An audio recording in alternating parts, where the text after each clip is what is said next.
We're back with Jordan Chain, Young and the Zwiftless, and going to be talking about some more elements of Zwift. And Jordan, one of the things we've done here at TAG is explore some of the group riding.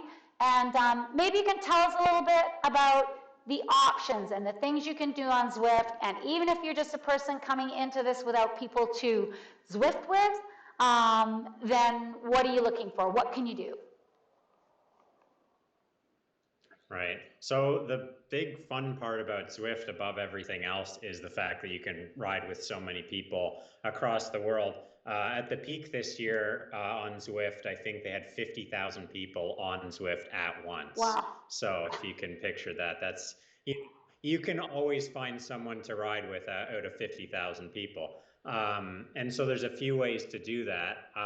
My favorite way is kind of a newer feature that we talked about a little bit in a previous video. It's called Pace Partners. Pace Partners. When you go into your home, yeah, Pace Partners. So you go into your home screen of Zwift and you're riding on Watopia, which is the main map. You can select from one of 4 different pace partners, and these are bots that just ride around Zwift on certain circuits all day long, 24 hours a day at the same exact pace.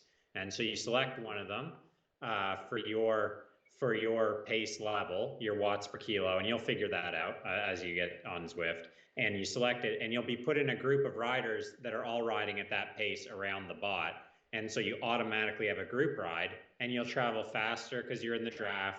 People are chatting. You can use your phone and chat with other people if you recognize them. It's really engaging, and it's super easy. You don't have to wait for any time of day to do it. Just log on, and it'll plunk you right into the group, which is pretty awesome.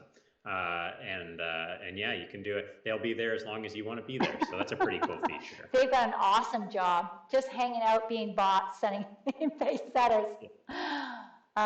Very cool. Well, we've done some fun things with TAG, thanks to you and you helping some of our coaches learn how to run some meetups and social rides and training sessions and all of those things. So that's been really, really, really cool. How do you find these events and activities and things on Zwift? How do you go about it? Right. So there's a bunch of different events, like you said.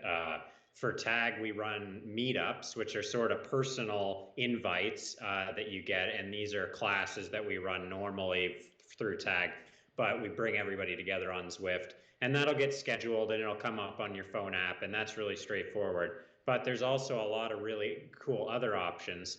There's group rides that are at the same time every week, same day, around the world that are sort of standing group rides. Some of them have a theme. Some of them you get a special jersey from. Some of them have certain paces.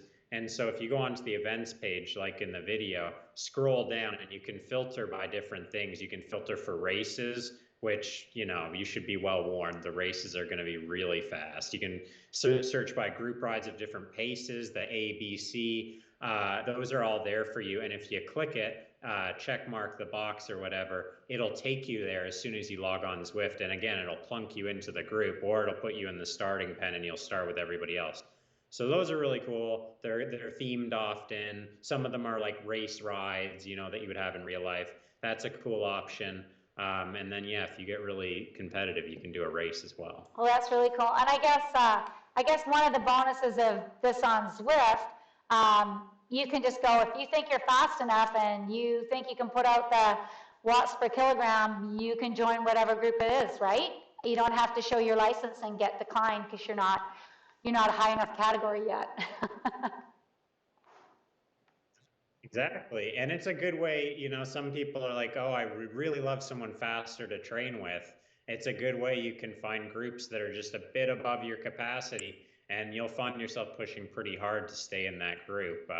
And you can mow down kilometers really quickly too. You can average 43K an hour in some of these on not so high watts because you're in this big group of people. So that's cool. And there's one other feature you can use if you have a friend on Zwift that you often ride at the same time with.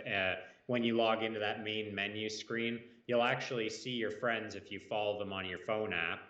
you'll see your friends and it'll say, Jordan Shane is riding right now, and it'll show I'm riding at a certain speed and I'm this many kilometers in. If you click ride with Jordan, it'll just plunk you right next to me.